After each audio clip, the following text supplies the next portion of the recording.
Wel, helo, a ni barod i symud ymlaen nawr i'r cwrs olaf, sef y Pryd, a mae Gwenno yn mynd i fod yn wneud cheesecake siocled gwyn a Mafon, felly, cwni off. So, beth cyntaf ni'n mynd i wneud ydy gwaelod y cheesecake, a fan hyn mae gennym ni 300 gram o digestive biscuits.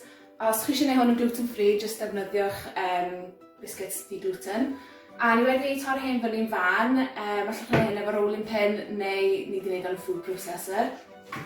A mae gen i 150 gram o menyn, ni wedi toddi hwn yn y microwave, troi bob 20 eiliad. So, ni jyst yn mynd i roi hwn mewn. A cymysgu nes bod yn edrych bach fel tywod. So, dylai fe edrych bach fel hyn. A ni'n mynd i roi o yn gwaelod y tin. Ni'n defnyddio spring foam tin, neu allwch chi ddefnyddio loose bottom tin. Dwi'n rhoi bach o greaseproof ar y gwaelod, jyst fel bod o ddim yn sticio. Jyst rhoi nhw mewn.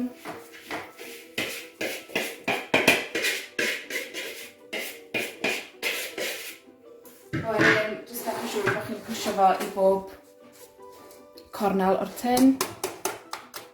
Chi eisiau gwasgu o lawr yn eithaf compact.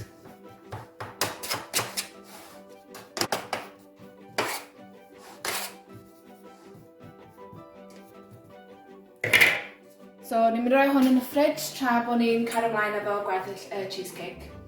So, y peth cyntaf sy'n angen chi wneud ydy toddi 250 gram o siocled gwyn yn y microwave yn troi bob 20 eiliad a rhowch hwnna un ochr i cwlio. A wedyn, fan hyn mae gennym ni 500 gram o cream cheese a mae'n bwysig bod chi'n defnyddio un full fat. A i hwn ni'n mynd i ychwanegu 100 gram o icing sugar. A 2 o vanilla extract. A wedyn, just cymysgu hwnna nes bod o'n smooth.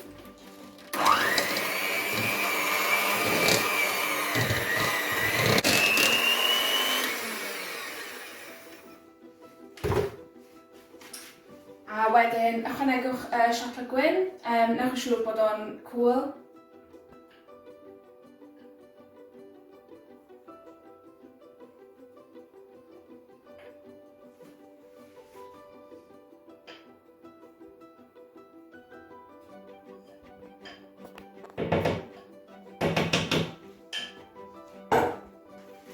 A wedyn, cymysgwch hwnna eto nes bod o'n smooth.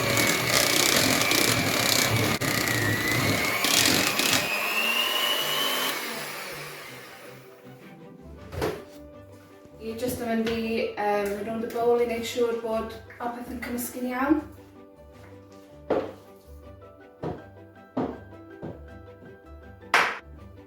A wan ni'n mynd i ychwanegu 300 ml o double cream.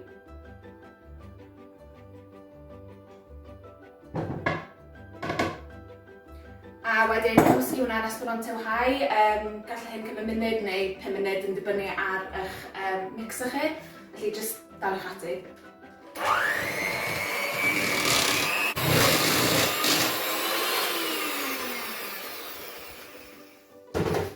So, dwi'n credu bod hwnna'n barod, dylai fe edrych bach fel hyn.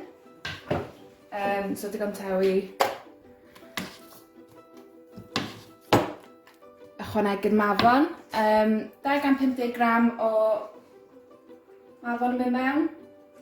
A cymysgu hein efo llaw wedyn.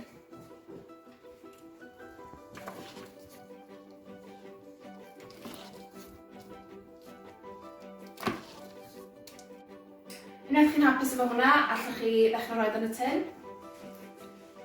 So, rhoi hanner fewn gyntaf a tip bach chi, os chi'n pwysio fyny'n erbyn yr ochrau gyntaf, fydd o'n lleihau gaps rownd yr ochrau. So, just pwysio fyny'n erbyn yr ochrau gyntaf.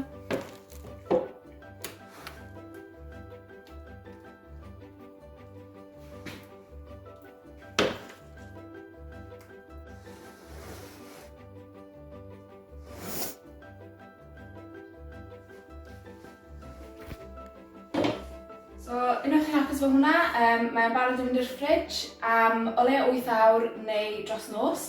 So, ni'n mynd rhoi hwn yn y ffridge a mae Glyn yn mynd i wneud y llestri.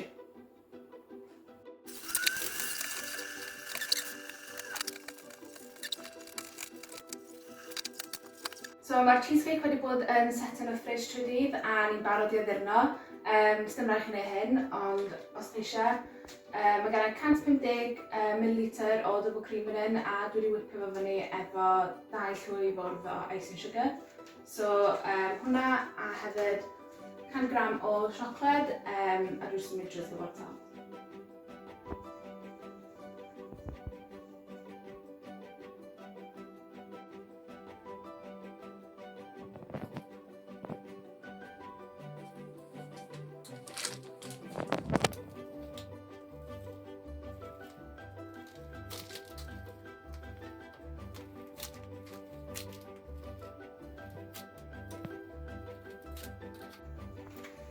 A wedyn cwpl o Mafon ar y top.